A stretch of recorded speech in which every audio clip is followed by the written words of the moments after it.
டிவிகேவை பொறுத்தவரையிலும்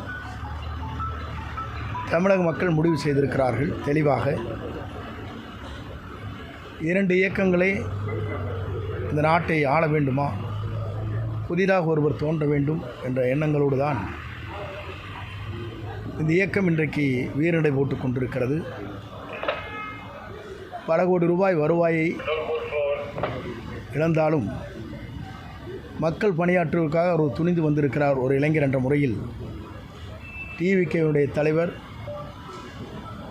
வெற்றி தலைவர் என்று அவரை பற்றி எல்லோருமே கருத்து சொல்வதற்கு காரணம், எல்லோருக்கும் பயம் என்ற அச்சம் இருக்கிறது.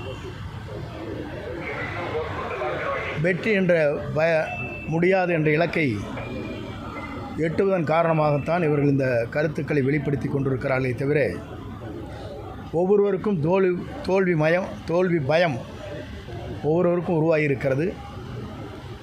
குறிப்பாக சில பேருக்கு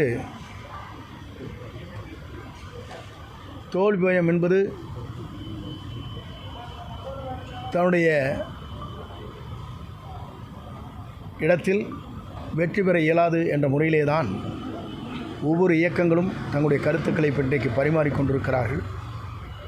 குறிப்பாக இளைஞர் ஒரு புதிய தலைமை தமிழகத்தை ஆள வேண்டும், அதுவும் நம்முடைய வெற்றி கழகத்துடைய தலைவர் ஆள வேண்டும் என்ற நோக்கம் புதிதாக வாக்களிக்கின்ற ஒவ்வொருவருடைய எண்ணங்களிலும் இருக்கிறது. 35 வயதுக்கு கீழே இருக்கிற அத்தனை பேருடைய ஒருமித்த கருத்தாக இது பிரதிபலித்து கொண்டிருக்கிறது.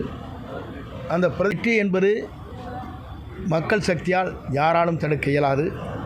அவர்தான் 2026 தமிழ்நாட்டுடைய முதலமைச்சராக வருவார். 234 அவர் வெற்றி பெறுவார் என்பதை நான் மகிழ்ச்சியோடு தெரிவித்துக் கொள்கிறேன். இப்போ நேரடியாகவே தாவேக்காவை விமர்சிக்க ஆரம்பிச்சிருக்காங்க. காரணம் அவருடைய தோல்வி பயம். அவர்களை பொறுத்தவரையில் உங்களுக்கு நன்றாக தெரியும், தோல்வி பயம் ஏற்பட்டால் மட்டும்தான் இதுபோன்ற கருத்துக்களை பல பேர் பரிமாறிக்கொண்டிருக்கிறார்கள்.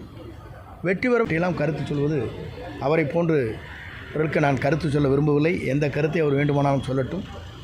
ஆனால் தோல்வி பயம் என்பது அவர்களுக்கு ஏற்பட்ட காரணத்தின் அடிப்படையிலே தான் இதுபோன்ற கருத்துக்களை வெளிப்படுத்தி கொண்டிருக்கிறார்களே தவிர, இன்று பார்க்கின்ற போது உங்களுக்கு தெரியும், ஒவ்வொரு நாளைக்கு ஒரு தேர்தல் அறிக்கை என்பது மொத்தமாக கொடுக்கப்பட வேண்டியது.